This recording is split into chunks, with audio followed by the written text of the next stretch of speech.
Lando, buti naman naalala mo pa ako. Matagal na panahon na nang huli tayong nagtuos. Ako ang kailangan mo, di ba? Huwag mong idamay yung babae na yan. Ako ang harapin mo.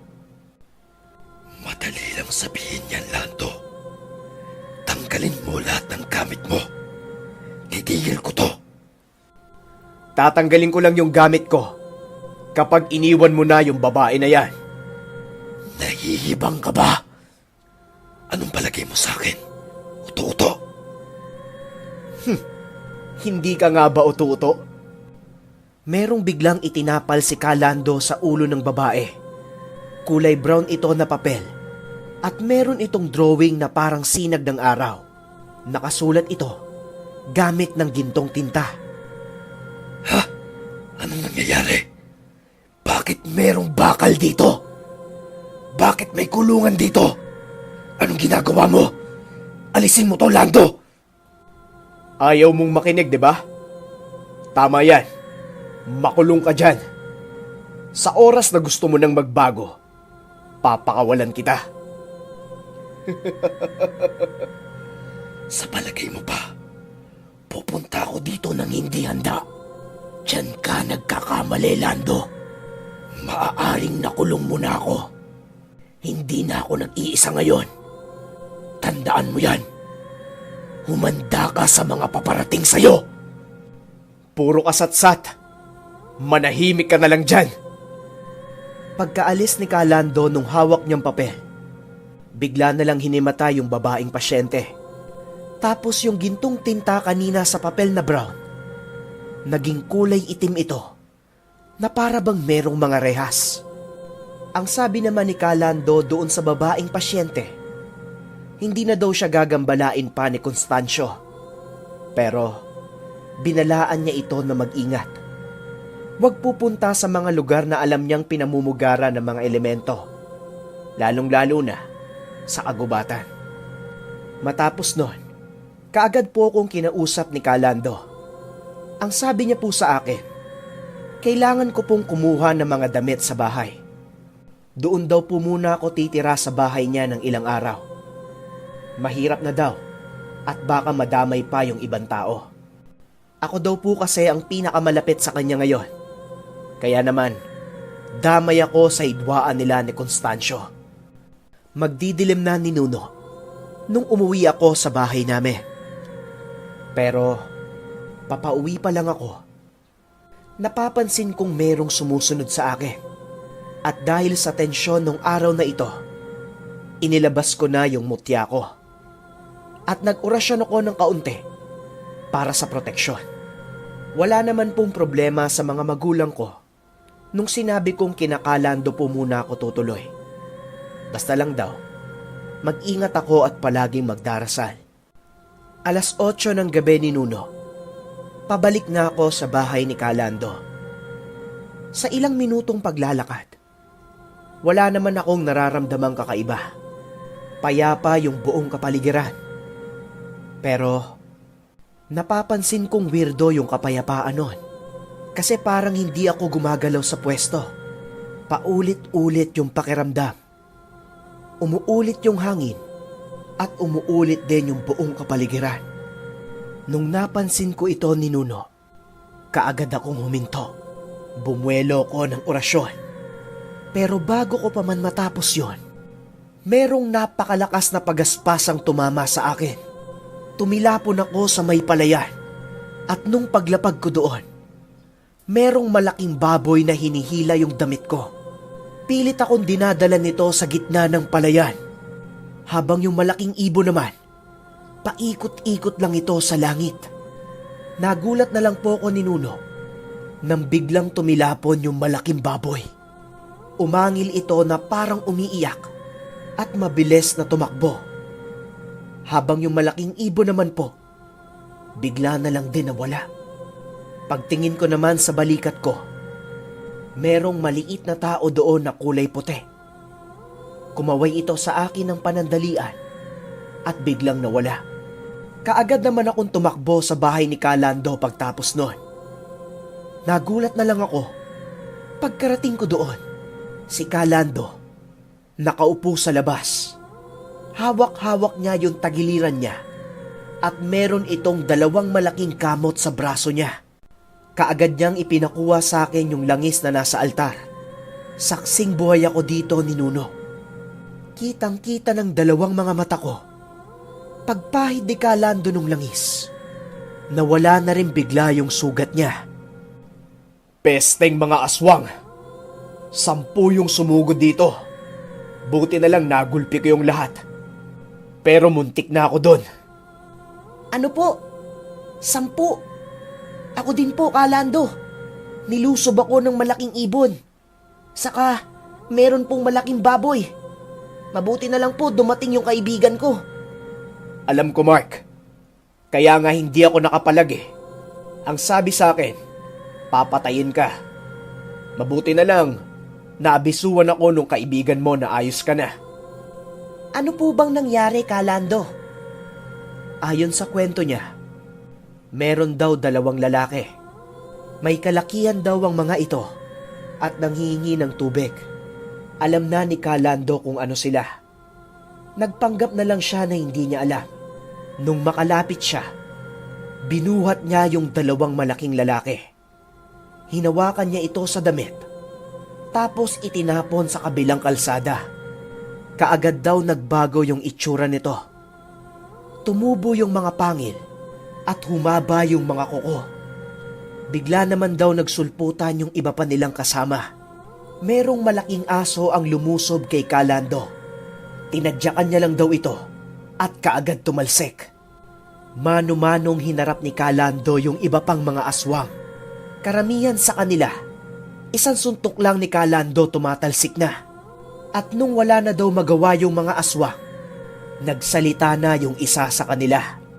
Maliit lang daw yung itsura nun, pero napakalaki nung kamao. Yun daw ata yung leader nila.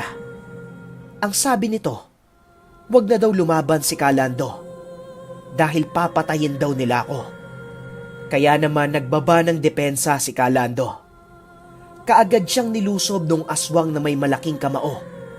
Sinapak siya sa may tagiliran. Habang yung ibang aswang naman daw, paulit-ulit siyang kinalmot. Hanggang sa narinig niya na lang yung boses ng kaibigan kong duwende. Wag na daw siyang mag-alala dahil nasa mabuti na akong kalagayan. Dito na muling nagsimulang lumaban si Calando. Maniwala kayo sa hindi, meron siyang inusal at inihip sa kanyang medalyon. Matapos daw noon, nagmistulang mga laruan yung mga aswang. Sunod-sunod daw ang pagtalsik nito. Pero yung aswang na merong malaking kamao, hinawakan niya sa tenga. Binuhat niya ito gamit lamang ng isang kamay. Hindi na daw nakalapit yung mga kasama nito dahil yung gabay ni Calando nakatayo na sa kanyang likuran. Kumikinang daw ito na para bang isang ginto. Kaagad namang tanong ni Calando sa aswang, "Anong kasalanan ko sa inyo?" "Kailangan ka namin patayin. Kapalit ito ng hiningi naming karagdagan lakas." "Ano? Anong karagdagan lakas? Wala akong ginagawa sa inyo." "Kailangan namin gawin to. Kung hindi, kami ang mamamatay. Nakasanla ang kaluluwa namin kay Constancio. Papatayin niya kami kapag hindi ka pa namatay." "Wala na si Constancio. Kinulong ko siya sa gintong rehas. Hindi na makakawala yon. Kaya itigil nyo na ito bago ko ubusin ang lahi nyo. Kilala ko kayo. Nasa kabilang baryo lang kayo." "Siguraduhin mo lang, Lando. Kung hindi, kami ang mauubos. Pero maghanda ka pa. Hindi lang kami ang kausap niya. Marami pang ibang elemento na nag-aabang sa'yo. Karamihan sa kanila nagsisimula ng mag-orasyon." Matapos po nun ni Nuno, pinakawala ni Calando yung aswang. At ilang saglit lang po matapos nun, dumating na ako sa bahay niya. Ang ginawa namin ni Calando, nagtayo kami ng bakod palibot sa bahay.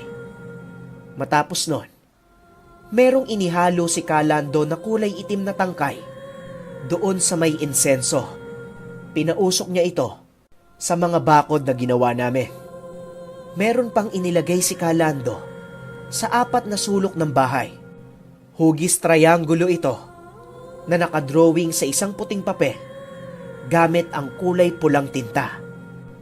Ayon kay Kalando, kapag nasa loob kami ng ginawa naming proteksyon, wala kaming dapat alalahanin. Pero sa oras na lumabas kami, yun na ang mahirap. Dagdag pa niya, hindi niya na rin alam kung merong mga bagong pangontra sa mga ginawa niya. Ginagamit daw kasi minsan yung may sape. Nagtatago muna sila sa katawan ng tao hanggang sa makapasok sa loob ng bahay. Kailangan daw namin mas maging maingat, maging mapagmatsyag, at kilatising maigi ang mga pasyenteng darating. Kinabukasan naman ng araw na iyon ni Nuno, nagtataka kami ni Kalando dahil maghahapon na ay wala pa ring dumarating kahit isang magpapagamot. Kaya naman ang ginawa ni Kalando, nagsaboy siya ng asin sa labas ng bahay. At ilang oras lang po matapos nun, paunti-unting merong dumarating na mga pasyente. Ang sabi nila, maaga pa lang daw ay naroon na sila sa lugar. Pero ang pinagtataka nila, kung bakit hindi nila makita yung bahay ni Kalando. Ang akala pa nga daw nila, tinanggal na ito at lumipat na siya ng bahay. Yung una pong pasyente ni Nuno, inaalihan daw po ng itim na engkanto. Nang kinausap naman ito ni Kalando, hindi naman nagsasalita. Kaya naman ang ginawa niya, sapilitan niya itong pinaalis at binigyan ng proteksyon yung pasyente. Hanggang sa nagsunod-sunod pa po ni Nuno.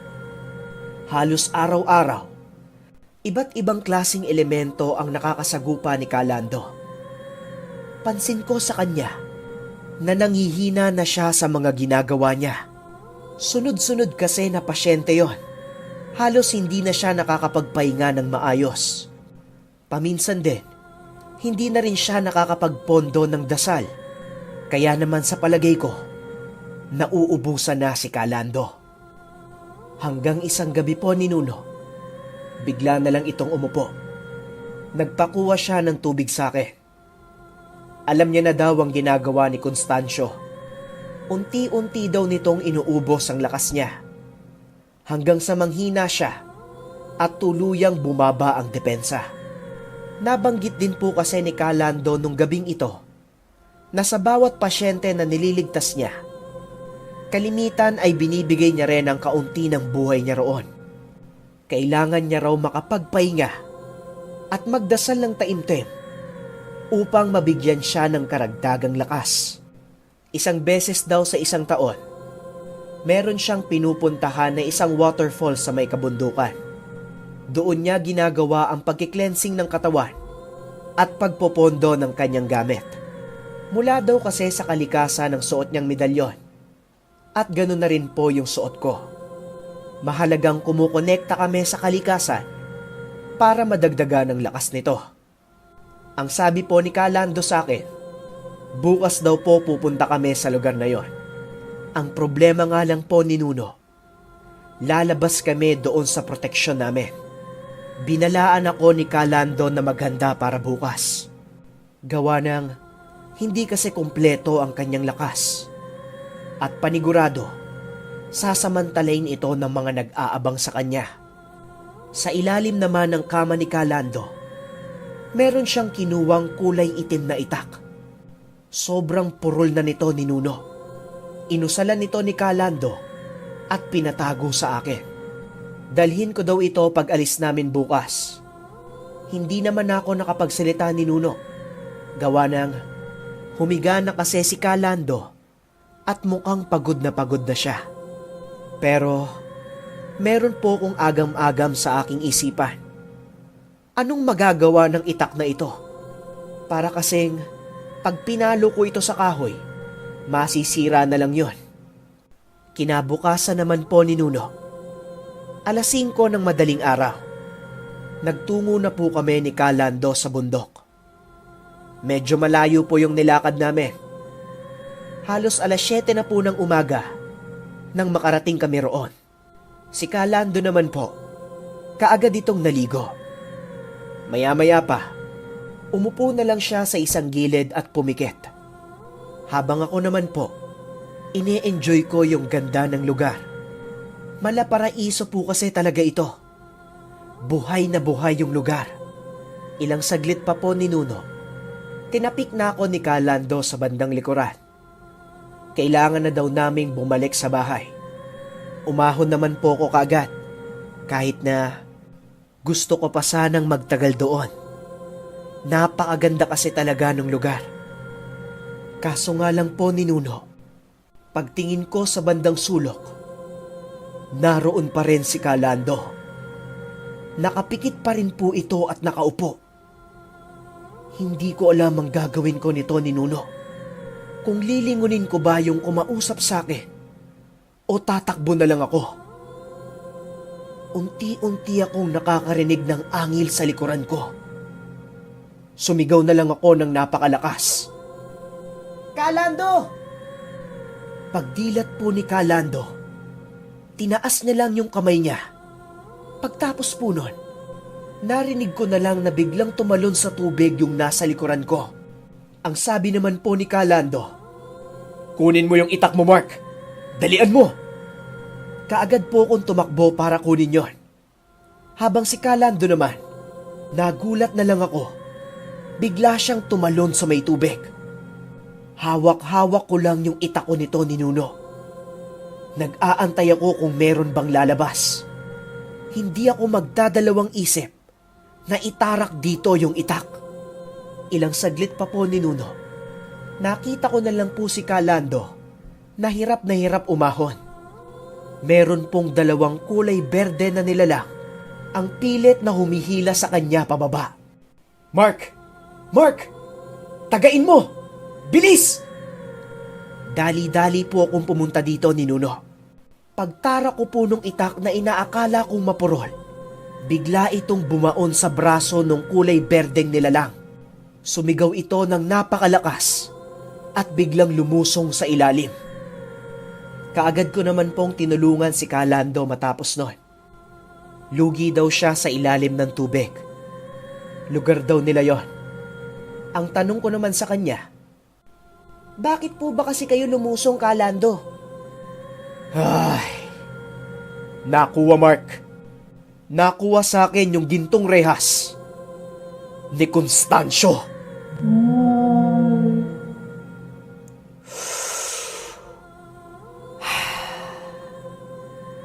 Feeling ko naman mga kaninuno, hindi na kayo nabitin sa kwento natin ngayon. Kasi mula simula puro aksyonan ang nangyari. Point lang na natutunan ko sa kwento na ito, na baka pwede nyo rin kapulutan ng aral mga kaninuno. Mahirap pala kapag mataas na uri ng demonyo yung kalaban nyo. Maging yung iba't ibang elemento takot. Isipin nyo naman yon mga kaninuno.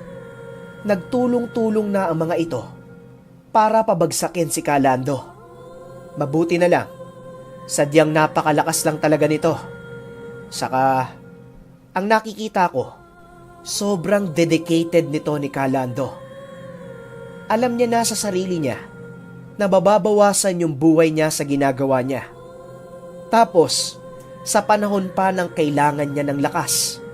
Pero, hindi pa rin niya tinanggihan yung mga pasyente. Pero kung iba yon, sigurado kung mag-iipon na lang ng lakas yon para paghandaan yung mga laban niya. Magaling din talaga itong si Constancio. Alam niya yung kahinaan ni Kalando, na sobrang dedicated sa panggagamot.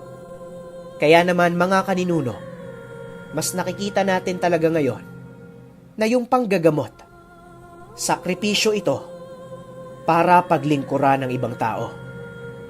Yun lamang. Shout out pala kay Kristen Joy para sa mga comment na ito. Maraming salamat kaninuno. Huwag kalimutan mga kaninuno na mag-like, share, and subscribe kung nagustuhan nyo ang istorya na ito.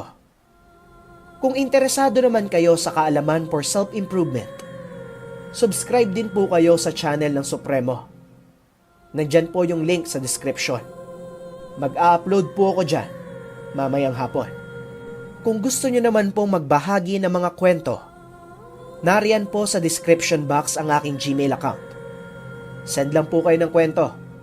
Pero siguraduhin lang po na hindi pa ito nasesend sa ibang horror narrators. Makikita din po dyan ang aking FB page at Instagram.